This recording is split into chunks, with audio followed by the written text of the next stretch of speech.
পৌরসভা দমদম ব্যারাকপুর সাংগঠনিক জেলার নির্দেশে হচ্ছে, আমি আগেই বললাম,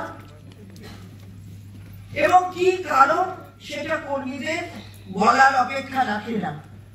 2026-এর নির্বাচন, এবং যদি আমরা ওই পুজো এবং আরো তারপরে পরবর্তী উৎসবের মাসগুলো আমরা যদি তাকে বাদ দিই, তাহলে হাতে কিন্তু বেশি সময় নেই।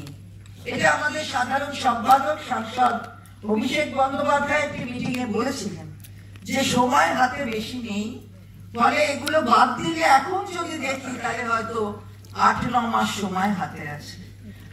কর্মীরা আমাদের অত্যন্ত জাগ্রত, এ বিষয়ে কোনো সন্দেহ নেই। কর্মীরা না থাকলে মমতা বন্দ্যোপাধ্যায় 3 বারের মুখ্যমন্ত্রী হতেন না, আর কর্মীরা না করলে এই তৃণমূল কংগ্রেস প্রতিষ্ঠিত হয়ে 98 সালে যে 2011 থেকে এইভাবে মানুষের সেবায় কাজ করছে, সেটা হতো না। এই সবই কিন্তু আপনাদের জন্য। এটা মাননীয় মুখ্যমন্ত্রী বারবার বলেন, আমাদের দলের নেত্রী, তিনি মুখ্যমন্ত্রী হওয়ার জন্য লড়াই করেননি, তিনি মানুষের জন্য লড়াই করেছেন, আন্দোলন করেছেন, মানুষের কাছে থেকে। তার ইচ্ছা যে আমি বাংলায় মুখ্যমন্ত্রী হব, এটা কিন্তু সেই ইচ্ছায় তার আন্দোলন গতি পায়নি। আন্দোলন হয়েছে অন্যায়ের বিরুদ্ধে। প্রতিবাদের তো একটাই কণ্ঠস্বর শুনেছে সারা ভারতবর্ষ, বিশ্বব্যাপীও বলতে পারি যে একটাই প্রতিবাদের কণ্ঠস্বর, সেই কণ্ঠস্বর মমতা বন্দ্যোপাধ্যায়। যখনই অন্যায় হয়েছে তখনই তার বিরুদ্ধে প্রতিবাদ করেছেন। বিরোধীরা থেকে করেছেন, সরকারে আসার পর মানুষের আস্থা নিয়ে সরকারে এসছেন। কে হবে, কে নেতৃত্ব দেবে? মমতা বন্দ্যোপাধ্যায় ছাড়া নেতৃত্ব কে দিতে পারে? মানুষ তাই মমতা বন্দ্যোপাধ্যায়ের উপর আস্থা রেখেছেন, তিনি মুখ্যমন্ত্রী হয়েছেন। আমি বলছি এই কারণে যে তিনি মুখ্যমন্ত্রী হওয়ার জন্য আন্দোলন করেননি, আর উনি যেন মুখ্যমন্ত্রী হন তার জন্য মানুষ তার উপর আস্থা রেখেছে। তফাৎটা হচ্ছে মমতা বন্দ্যোপাধ্যায় 2011-এ এই সরকারের মাথায় এসেছেন। সরকারের নাম কিন্তু তৃণমূল কংগ্রেসের সরকার না, মা মাটি মানুষের সরকার।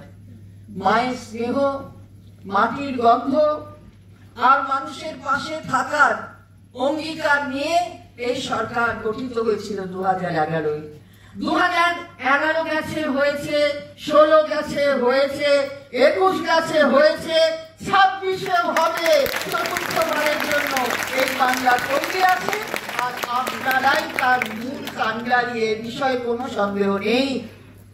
কেউ হই, আমরা এমএলএ হই, কেউ হই কাউন্সিলর হই, কিন্তু সবই আপনাদের জন্য।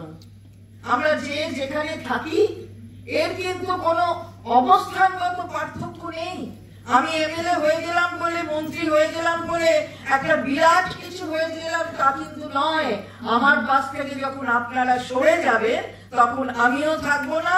মমতা বন্দ্যোপাধ্যায়ের ছবি নিয়ে না চললে আমার কোথাও কোনো অস্তিত্ব নেই। মমতা বন্দ্যোপাধ্যায়ের ছবি নিয়ে তো আপনারাই চলেন রাস্তায়।